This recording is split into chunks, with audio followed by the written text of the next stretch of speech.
নমস্কার, আমি ডাক্তার সরোজ কুমার পণ্ডিত। আপনাকে স্বাগত দ্য হোমিও ওয়ার্ল্ডে। দ্য হোমিও ওয়ার্ল্ড আমার ইউটিউব চ্যানেল। আজকে যে টপিকটা নিয়ে নিয়েছি দেখেছেন নিশ্চয়ই থাম্বনেলে, অর্থাৎ হোমিওপ্যাথির কি দুরাবস্থা চলছে এখন। মানে মানুষ ইউটিউব দেখে, ফেসবুক দেখে বা বিভিন্ন রকমভাবে সোশ্যাল মিডিয়ায় দেখে কিভাবে আহ, ওষুধ নিজেরাই খেয়ে নিচ্ছেন। আজকে সেই বিষয়ে বলবো, এবং শুধুমাত্র এরকম অনেক আমার কমেন্টে রয়েছে। জাস্ট একটা কমেন্টে রিসেন্ট পেয়েছি বলে সেটাকে তুলে ধরছি, দিয়ে দিচ্ছি, এখানে দেখে নেবেন। তারপর নিজেরাই চিন্তা করবেন যে আমাদের কি হতে পারে, অর্থাৎ হোমিওপ্যাথি আপনাদের জন্য কি করতে পারে, আর আপনারা কি নিজেরাই করে নিতে চাইছেন বা করে নিতে পারছেন, সেই বিষয়ে আজকে আলোচনা করব। চলুন শুরু করা যাক। তার আগে বলে নিই, আপনি যদি আমার চ্যানেলে প্রথম দর্শক হয়ে থাকেন তাহলে আপনাকে ধন্যবাদ। যারা অনেকদিন ধরে আমার সাথে যুক্ত রয়েছেন তাদেরকে অশেষ ধন্যবাদ। আর কি করবেন, ভিডিও চলাকালীন যদি মনে হয় ভিডিওটা একটু ভালো হয়েছে তো অবশ্যই লাইক দিবেন, হাইপ দিবেন, এবং নতুন হলে সাবস্ক্রাইব করে রাখুন, পাশে আইবল বাটনে অলে প্রেস করে রাখুন, তাকে এডিটে যখন আমি ভিডিও দেবো আপনি সাথে সাথেই পেয়ে যাবেন। চলুন শুরু করা যায়। দেখুন, এই এই যে একটা স্ক্রিনশট আমি দিয়ে দিচ্ছি, এখানে দেখুন আমি দিয়ে রেখেছি, লিখেও রেখেছি, একটু জুম করে আপনারা পড়ে নিন। কি নামটা এই মুহূর্তে আমি বলছি না, আপনারা দেখে নেবেন। এখানে নামের সাথে তো বোঝা যায় না কোথা থেকে কি কেমন কি। তিনি লিখছেন, স্যার আমার অনেকগুলো রোগ আছে, বা অনেকগুলো রোগের জন্য কতগুলো মেডিসিন খাওয়া যায় সেই নিয়ে একটা লিখেছে। লিখছেন, মাইগ্রেনের জন্য একটা কোম্পানির ওষুধ R61 10 ফোঁটা করে দুবার খাচ্ছে। সাইনাসের জন্য R1 R49 10 ফোঁটা করে দুবার। তার সাথে আবার সাইলেসিয়া 0/1 0/5 একবার খাচ্ছেন। ভেবে নিন কথাগুলো। তারপর আচ্ছা, হাড় ভাঙার জন্য ক্যালকেরিয়া ফোর 6X 3 বার। সিমফাইটম অফিসিনালিস কত পাওয়ার লেখেনি, এটাও 3 বার। তারপরও জিজ্ঞেস করছেন যদি গ্যাস অম্বলের জন্য আরও কিছু ওষুধ কি খাওয়া যায়। ভেবে দেখুন একটু, মানে কোথায় হোমিওপ্যাথি আর কিভাবে এই হোমিওপ্যাথি হচ্ছে, মানে ভাবলেও ভয় লাগে। ভাবলেও যেন কেমন, আমাদের মতো যারা একটু চেষ্টা করি হোমিওপ্যাথিটিকে শেখার, খুব কষ্ট হয়। আমার অনেক ভিডিওতে আমি বলেছি যে কখনোই অনেক রোগের জন্য অনেক মেডিসিন, সেটা অন্যপ্যাথিতে হয়, হোমিওপ্যাথিতে নয়। এখানে হয় কি, অনেক রোগের জন্য একটাই ডাইনামিক্যাল মেডিসিন প্রয়োজন পড়ে। কিছু কিছু ক্ষেত্রে হয়তো একটা বায়োকেমিক, বা কিছু কিছু ক্ষেত্রে একটা মাদার টিনচার ব্যবহার হতে পারে। মানে সমস্ত রোগের 3টে মেডিসিন ম্যাক্সিমাম, তাও কোনোটা একেবারের সাথে মিলিত হবে না। কতবার বলেছি, কতবার বলছি, জাগরুকতা করার চেষ্টা করছি যাতে মানুষের মনে এগুলো ঢুকে। এই যে এত এত মেডিসিন, অর্থাৎ যেন এক একটা রোগের 3-4 রকম করে মেডিসিন খেলে তবে যে সারা যায়, না হলে সারবে না। এটা অন্যান্য পদ্ধতিতে হয়, অর্থাৎ এই যে মাইগ্রেনের জন্য 3টে খাচ্ছে, এটা অন্য মোড অফ ট্রিটমেন্টে এরকম হয়। অর্থাৎ এই রোগ এই মেডিসিনগুলো লাগবে, এই রোগ এই মেডিসিনগুলো লাগবে। হোমিওপ্যাথিতেও আজকাল আমার একটা ভিডিও আছে, দিয়ে দেবো, এখানে দেখে নিন, যে allopathy mode of homeopathy treatment, অর্থাৎ অ্যালোপ্যাথির মতো হোমিওপ্যাথিতে আজকাল ট্রিটমেন্ট চলছে। অনেক কারণেই হতে পারে, সেটা হতে পারে অজ্ঞানতাবশত, সেটা হতে পারে পয়সা নেবার জন্য, সেটা হতে পারে নিজেকে কিছু অন্যভাবে তৈরি করার জন্য, অনেক কারণ হতে পারে। কিন্তু মানুষের যে এত কষ্ট, সেটাকে তো সহজভাবে সাধারণভাবেও সারানো যায়। আর যদি আমার দ্বারাই না হয় তো আমি কেন দেখতে যাব। এইভাবেই যদি ট্রিটমেন্ট করতে হয়, এনাকে কেউ হয়তো বলেছে, বা হয়তো ইউটিউব থেকে বেছে নিয়েছে, নিজেই ডাক্তারি করছেন, আমি জানি না, উনি লেখেননি, কিন্তু উনি এগুলো খাচ্ছেন বা খাবার মনস্থির করেছেন সেটাও লেখেননি। শেষে লিখছেন অন্য কি কিছু ক্ষতি হতে পারে বা খাওয়া যাবে কি। আমি জানি না তিনি আরম্ভ করেছেন কি না, যদি আরম্ভ না করেন তাহলে এতগুলো লিখলেন কেন, তাহলে কোথা থেকে তো পেয়েছে। দেখুন, আমি বারবার আপনাদেরকে বলছি, ইউটিউব দেখে, এই ইউটিউবের যে ভিডিওগুলো, আমি নিজের কথাই বলি, যে ভিডিওটা করছি, যে জেনারেল যে নিয়মগুলো আমি বলি, সেইটাতে যদি চলতে পারেন তো অন্তত পক্ষে, আপনি যদি ভালো নাও হন তো ক্ষতি কখনোই হবে না। দ্বিতীয়ত, আমি চেষ্টা করি যতটা সহজ সরলভাবে হোমিওপ্যাথির নিয়ম অনুযায়ী যেগুলো মেনে চলা দরকার, যে কটা মেডিসিনের কথা বলি সেগুলো সচরাচর ব্যবহার তো হয়ই, কিন্তু যখন আপনি ওই রোগটার জন্যই আমি আপনার কাছে বা আমার কাছে যখন ট্রিটমেন্ট করতে আসবেন, তখন সেই লক্ষণ আর ওই মেডিসিনের মধ্যে নাও থাকতে পারে, তখন অন্য কোনো মেডিসিন আপনার জন্য সিলেকশন হতে পারে। অর্থাৎ এই যে এখন যে ভিডিওটা বানাবো বা বলছি, এই মেডিসিনটাই আপনার লক্ষণে সেটাই মিলে যাবে এমন কিন্তু নয়। কারণ ডাক্তার আপনার চলন বলন, বসা ওঠা, শরীরের গন্ধ, চাউনি, সমস্ত কিছু দরকার পড়ে। আপনি কেমনভাবে কথা বলছেন, কি অ্যাটিটিউড আছে আপনার, সেইগুলো দরকার পড়ে। অর্থাৎ টোটালিটি অফ সিমটমের ওপরে মেডিসিন সিলেকশন হয়। মাইগ্রেন মানে এই সাইলেসিয়া, সাইনাস মানে সাইলেসিয়া, মাইগ্রেন মানে আর্স হলো, এইভাবে কখনো হোমিওপ্যাথি হয় না। জানি না এগুলোতে কতটা সারে বা না সারে, আমি তো ব্যবহার করে দেখিনি। কখনো কখনো কারো উদ্দেশ্যে কখনো কখনো কেউ বলেছেন এমআর রাজা সাইটা চালিয়ে দেখুন, কতখানি উপকার হয়েছে আমি নিজেও জানি না। তাদের মন রাখাতে হয়তো আমি নিজেও একটু রিসার্চ করেছি, খুব একটা রেজাল্ট হয়েছে বা হয়নি সেটা এখানে বিচার্য বিষয় নয়, কিন্তু হোমিওপ্যাথি নয়। তাহলে কি করা উচিত? প্রশ্নটা কি ছিল যে এই যে অনেকগুলো রোগ, তাহলে কতগুলো মেডিসিন খাওয়া যায়? দেখুন, আপনার শরীরে একসাথে অনেকগুলো রোগ একবারেই কিন্তু হয় না, গ্রেজুয়ালি ধীরে ধীরে ধীরে ধীরে একটার পর একটা একটার পর একটা হতে থাকে।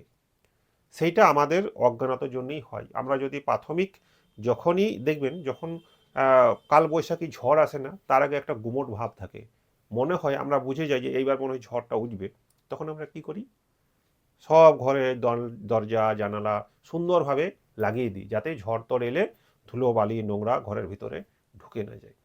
অর্থাৎ সাবধানতার চিহ্ন কিন্তু একটা কালবৈশাখীর প্রারম্ভই দেয়, একটা গুমোট ভাব তৈরি হয়। ঠিক তেমনই আমরা যদি শরীরের কোনো যখন একটা রোগ আসে, মানসিক বা শারীরিক, তখনই যদি আমরা সেটাকে সুন্দরভাবে প্রকৃতির নিয়মে সারাতে পারি, অর্থাৎ সেই সময় যদি ওই যখন ওই রোগটা দেখলাম তখনই যদি তাকে কভার করে নিতে পারি, অর্থাৎ ওই যে কালবৈশাখ আসার আগে গুমোট ভাব, এটা গুমোট ভাব, তখনই যদি দরজা জানলা সুন্দরভাবে লাগিয়ে নিই, তাহলে একটু আধটু ঢুকলেও বাকিটা কিন্তু বাইরে বাইরে চলে যাবে। অর্থাৎ সেই সময় যদি আপনি সেই রোগটাকে প্রকৃতির নিয়মে, অর্থাৎ পিওর হোমিওপ্যাথির দ্বারা সারিয়ে নিতে পারেন, তাহলে আর একটার পর একটা অনেক বাসা শরীরে কিন্তু বাসা বাঁধতে রোগ পারে না। কারণ ধীরে ধীরে ধীরে ধীরে গ্র্যাজুয়ালি ওইটাই শেষ হয়ে যায়, আর অন্যান্য রোগ ঢোকার চেষ্টা করতে পারে না, বা চেষ্টা করলেও ঢুকতে পারে না, কারণ আপনি প্রকৃতির সাথে আছেন। তাহলে হোমিওপ্যাথির নিয়মটা হচ্ছে যে প্রাথমিক অবস্থাতেই যখন কোনো একটা রোগ হয়, সেই রোগটা যদি আপনার শরীর মন মিলিয়ে ওষুধটা পড়ে যায়, সিঙ্গেল মেডিসিনই কাজ হয়। আমরা সেটাই করি। উদাহরণ দেবো, বোঝাচ্ছি। এরপর যদি দেখা গেল অনেকগুলো রোগ হয়ে গেল আপনার, হতে পারে, কিন্তু রোগটা কি বুঝতে হবে। রোগ কি?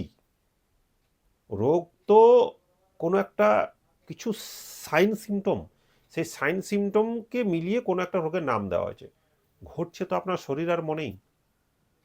তাহলে সেই জিনিসগুলোকে ভাগ করতে হয়, বুঝতে হয় যে কোনো রোগটাই কোনো রোগের থেকে আলাদা নয়, শরীরের ভিতরে কোনো কিছু একটা গন্ডগোল হচ্ছে মানসিকভাবে বা শারীরিকভাবে, তারই কিন্তু এটা বহিঃপ্রকাশ। তা আমাদের শুরুটা করতে হবে ভিতর থেকে বাইরে টেনে বার করতে হবে, তাহলে নির্মল হয়ে যাবেন, পবিত্রতা হয়ে যাবেন, আর কিছু ঢুকতে পারবে না। শুধুমাত্র ওপরে প্রলেপ দিয়ে দিলাম আর ভিতরটা নোংরাই রইলো, তাহলে একদিন না একদিন ওই প্রলেপও চলে যাবে, আবার বেরিয়ে আসবে কিছু না কিছু, যেটা আমাদের শরীরে এখন হচ্ছে, একটার পর একটা রোগ হচ্ছে, আমরা সারাতে পারছি না। এইটাই যদি আপনি ছোট থেকে কোনো ভালো হোমিওপ্যাথি ডাক্তারের কাছে শরণাপন্ন থাকেন, অর্থাৎ চিকিৎসারত থাকেন, তাহলে সেই শরীরে বা সেই মনে খুব বড় কিছু হওয়ার সম্ভাবনা থাকে না, যদি হোমিওপ্যাথিটা জেনুইন হয়। কারণ হোমিওপ্যাথিটা প্রকৃতির নিয়মে চলে, প্রকৃতির বিরুদ্ধাচারণ করে না। বোঝা গেল? তাহলে ধরুন এই যে এটা এখানে কি বলেছে, একটা মাইগ্রেন হয়েছে, একটা সাইনাস হয়েছে, হাড় ক্ষয় হাড় ভাঙা হয়েছে, তারপরও অ্যাসিডিটি হয়েছে। তো এতগুলো রোগের জন্য ঠিকই কথা, উনি যেটা জানেন, অর্থাৎ অন্য ডাক্তারের কাছে গেলে তো এতগুলোই ওষুধ দেয়, আরও বেশি দেয়, ইনি তো কম বলেছেন। তাহলে উনি কিন্তু ভুল বলেননি। ভুলটা হচ্ছে আমাদের বোঝানোর, আমাদের মতো যারা ডাক্তাররা একটু বোঝার চেষ্টা করি, আমরা বোঝাতে পারছি না, আমরা সাধারণ মানুষকে বোঝানোর চেষ্টা করতেই পারছি না। তো ফল্ট আমাদের, ওই মানুষগুলো নয় যারা এইভাবে ব্যবসা করার জন্য এটা করে। যাই হোক, দেখুন, আপনি যদি আমার এই ভিডিওটা আজকে দেখতে পাচ্ছেন, তো কখনোই এরকম এতগুলো মেডিসিন খাবেন না, আপনার অচিরেই অনেক ক্ষতি হবে, আপনি বুঝতেও পারবেন না যে কী ক্ষতি হচ্ছে। এরকম করবেন না। নেয়ারে যে কোনো ভালো ডাক্তার আছে, হোমিওপ্যাথি ডাক্তার আছে, তাদেরকে দেখান, আপনি সুস্থ থাকবেন, ভালো থাকবেন, এত খরচাও করতে হবে না। আর দ্বিতীয়ত, কিভাবে সিলেকশনটা হয় দেখুন, বুঝাইতে হবে। এই যে মাইগ্রেন হলো, সাইনাস হলো, হাড় ক্ষয় হলো, হাড়ে ব্যথা হলো, বা অ্যাসিডিটি হচ্ছে, তো এগুলো তো প্যাথোলজিক্যাল মেডিসিনের একটা নাম। আমরা কিন্তু এগুলোতে খুব একটা যাই না। এগুলো লিখলাম, সবই লিখলাম, সাইনাস লিখলাম, কিন্তু কাকে বলে কি বলে এইগুলোর তাকে বোঝানোরও দরকার নেই, আর আমারও খুব একটা এটাতে মাথা ঘামানোর দরকার নেই। জাস্ট লিখলাম সাইনাস, আমি জানি কি কি সিমটম আসতে পারে, জেনারেল কি সিমটম হয়, কিন্তু ওই জেনারেল সিমটমের ওপরে আমার কিন্তু মেডিসিন হবে না। মাইগ্রেনের একটা জেনারেল সিমটম আছে, যার জন্য চিনব যে এটা মাইগ্রেন, সেই সিমটম নিয়ে আমার মাথা খারাপ বা আমার মেডিসিন সিলেকশন হবে না। আমি এগুলো সব লিখলাম, লিখে নিলাম। এরপর পায়ের নখ থেকে মাথার চুল পর্যন্ত আপনার যে জেনারেল ফিচার আছে, অর্থাৎ যার দ্বারা আমি আপনাকে চিনব। দেখুন, আমারও দুটো চোখ আছে, আপনারও দুটো চোখ আছে, দুটো কান আছে, একটা নাক আছে, মুখ আছে, শরীর আছে, দেহ আছে, তথাপি আমি কি আপনি? ভালো করে চিন্তা করবেন কথাটা। আমি কি আপনি বা আপনি কি আমি? নই তো। দেখতে তো একই রকম, দুটো চোখ রয়েছে, কান রয়েছে, সবই তো একই রয়েছে, তথাপি কিন্তু আমরা এক নই। এক কখন? আমাকে আমার আমিত্বেতে বোঝা যাবে, অর্থাৎ আমার কোনো ফিচার আছে যে ফিচারটাতে শুধুমাত্র আমাকেই বোঝানো যায় যে হ্যাঁ এইটা কিন্তু ডাক্তারবাবু সরোজ কুমার পণ্ডিত বলবেন তো, হ্যাঁ উনি কিন্তু নাসির উদ্দিন। কেন? তার কিছু ক্যারেক্টারিস্টিক ফিচার আছে, তার কিছু মানসিক চিন্তা আছে, মানসিক ফোকাস আছে, কিছু শারীরিক ফিচার আছে। আমাদের হোমিওপ্যাথিতে সেইগুলোই দরকার হয়। এখন যদি দেখা যায় যে আপনি যদি বলেন যে না এই এতগুলোই রোগ আছে, কিন্তু যদি আপনি বলেন, আমি যদি জিজ্ঞেস করি যে না আচ্ছা আপনার যদি কোথাও একাই যাই, একা থাকতে ভালো লাগে, কেউ বলবে বাবারে একা আমার দ্বারাই থাকা সম্ভব নয়। আমার কিন্তু বাবু একা থাকি কখন জানেন, আমার মনে হবে যে আমি এই রুমটাতে আছি, বাকি ওই রুমে যা করছে করুক, আমার রুমে যেন কেউ না থাকে। এরকম যদি লক্ষণ থাকে, বাইরে যদি কোথাও একা যেতে হয়, সাথে যদি কাউকে নিয়ে যেতে হয়, একা যাওয়ার সাহস খুব একটা যদি না থাকে, বুদ্ধিমান, তীব্র বুদ্ধিমান, কিন্তু কাজে লাগাতে যদি না পারে, মিষ্টি খাবার যদি প্রচণ্ড ইচ্ছা থাকে, হালকা গরম খাবার ইচ্ছা থাকে, ঠান্ডা খাবার একদম পছন্দ করে না, যদি এই লক্ষণের সাথে যদি এই লক্ষণগুলো থাকে, যদি তার এই যে গ্যাস অম্বলের কথাটা বলছে, সেই গ্যাস অম্বলটা যদি খাবার পর দুপুরবেলা বা রাতের বেলা বা ওই দুপুর থেকে রাতের বেলাতে বেশি ঘটে, যদি তার কনস্টিপেশন থাকে, পায়খানা পরিষ্কার যদি না হয়, বুঝাতে পারছি কথাগুলো আমি কি বলছি? তাহলে এই যে লক্ষণগুলো, সে তো একটা মেডিসিনকে আমার ইন্ডিকেট করছে, আর বাকি যাই রোগ হোক না কেন আমি সেই মেডিসিনটাও দেবো। এবং তার সাথে যদি কোনো প্যাথোলজিক্যাল রিপোর্ট থাকে, দেখা যায় লিভারটাই অনেক বেশি ফ্যাটি লিভার হয়ে গেছে, গ্রেড 2, 3 এরকম হয়ে গেছে, দেখা গেছে যে হাড়গুলোই অনেক ভাঙাচোরা বা ক্ষয় হতে আরম্ভ করেছে, তাহলে সেই ক্ষেত্রে যে কনস্টিটিউশনাল মেডিসিন আছে সেটা তো কাজ করবেই করবে, তার সাথে ইমিডিয়েট মেবি কখনো প্রয়োজন পড়ে হয়তো চেলিডোনিয়াম মাদার টিনচার লাগতে পারে, হয়তো ক্যালকেরিয়া ফস লাগতে পারে, লাগবে এমন নয়। তাহলে কত সহজভাবে হোমিওপ্যাথিটাকে আমরা ট্রিটমেন্ট করতে পারি, এবং খুব কম মেডিসিনের মধ্যে অনেক রোগের ট্রিটমেন্ট হতে পারে। সময় লাগবে, একটার পর একটা সময় লাগে, রোগ যেমন একদিনে হয় না, অনেক দিন থেকে করে করে করে করে একটা রোগে তৈরি হয়, সেরকম সারতেও ঠিক ব্যাকফলতেও আস্তে আস্তে সেই সময়টাই লাগে, বরং তার থেকে তাড়াতাড়ি সারে ভালো ডাক্তারের হাতে পড়লে। তো সেজন্য অযথায় এত ওষুধ খাওয়ার কোনো প্রয়োজন নেই। আপনারা কাছের কোনো ভালো হোমিওপ্যাথি ডাক্তার দেখান না, তাতে আপনার জন্য অনেক ভালো হবে। এইভাবে যারা ইউটিউব দেখে, এই এরকম একটা কোশ্চেন করেছিল, ইউটিউব দেখে, চ্যাট জিপিটি দেখে মেডিসিন সিলেকশন হয়ে গেলে, চ্যাট জিপিটি কোনো ডাক্তার নয়, গুগল কোনো ডাক্তার নয়, জাস্ট একটা আইডিয়া দেবে, একটা ফিচার দিবে, কিন্তু সেইটা আপনার জন্য হবে কিনা সেটা ও বলতে পারবে না, কারণ সে আপনাকে দেখছে না। আপনার ওঠা বসা, কথা বলা, গন্ধ, এগুলো পাবে না। সে আপনাকে কখনোই সিলেকশন করে দিতে পারে না, জেনারেল নলেজ দিতে পারে।